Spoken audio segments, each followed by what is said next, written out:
नमस्कार, मैं खुशी और आप देख रहे हैं यूपी न्यूज 24। आइए नजर डालते हैं आज की बड़ी खबर पर। मध्यम वर्ग होगा मालामाल, किसान, जवान और महिलाओं को क्या मिला? इस बार का आम बजट मध्य आय वाले करदाताओं के लिए खुशियों की सौगात लेकर आया है। बजट में आयकर छूट की सीमा बढ़ाए जाने के बाद मध्य वर्ग में खुशी की लहर है। इसका सीधा असर ये होगा कि मध्य वर्ग के वेतनभोगियों को पहले के मुकाबले कम टैक्स देना होगा और उनकी जेब में ज्यादा पैसे बचेंगे। बजट में नए आयकर बिल की घोषणा की गई है, जो एक महत्वपूर्ण कदम है।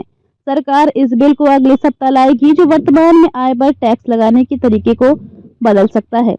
12 लाख तक की आय वाले वेतनभोगी करदाताओं को अब कोई टैक्स नहीं देना होगा, जो 75,000 रुपए की मानक कटौती के कारण 12.75 लाख रुपए हो जाएगी। आयकर स्लैब की दरों में भी इसी के अनुसार बदलाव किया गया है।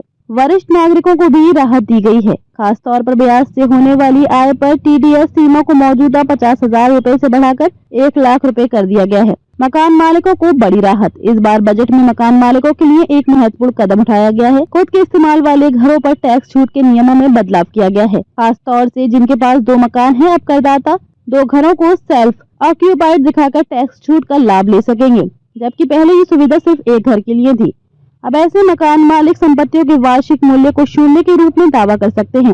सरकार के इस कदम से होम ओनरशिप को बढ़ावा मिलेगा और रियल एस्टेट निवेश को भी मजबूती मिलेगी। किराए की आय पर भी टीडीएस दरों को युक्तिसंगत बनाने का प्रस्ताव मौजूदा 2.4 लाख रुपए से बढ़ाकर 6 लाख रुपए कर दिया गया है, जिससे मकान मालिक और किराएदारों दोनों को लाभ होगा।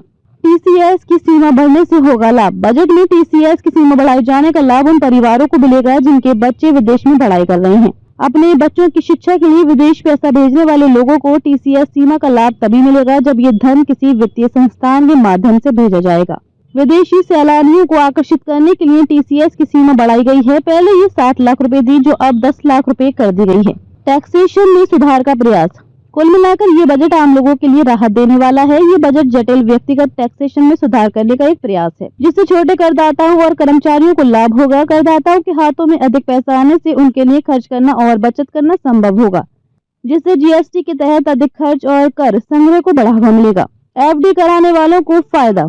अब 50,000 रुपए पर लगेगा टीडीएस। सामान्य नागरिकों के लिए बैंक एफडी पर टीडीएस की सीमा को बढ़ाने का प्रस्ताव किया गया है। इसके तहत अब 50,000 रुपए या उससे अधिक की ब्याज आय पर बैंकों की ओर से टीडीएस काटा जाएगा। वर्तमान में 40,000 रुपए या उससे अधिक की ब्याज पर टीडीएस काटा जाता है। वर्तमान में खाता धारक का पैन नंबर उपलब्ध होने पर बैंकों को एफडी से प्राप्त ब्याज पर 10% टीडीएस काटना होता है। स्वामी फंड 2 15,000 करोड़ रुपए से पूरा होगा। अटके हुए 1 लाख घरों का निर्माण। सरकार ने अटकी हुई आवासीय परियोजनाओं में 1 लाख घरों का निर्माण पूरा करने के लिए 15,000 करोड़ रुपए के स्वामी कोष 2 की घोषणा की है। इसका उद्देश्य उन घर खरीदारों को राहत प्रदान करना है जिनका निवेश अटका हुआ है। सरकार की किफायती और मध्यम आय विकास के लिए विशेष विंडो स्वामी के तहत संकटग्रस्त आवास परियोजनाओं में 50,000 घर बनाकर तैयार हो चुके हैं। घर खरीदारों को इनकी चाबियां भी सौंप दी गई हैं।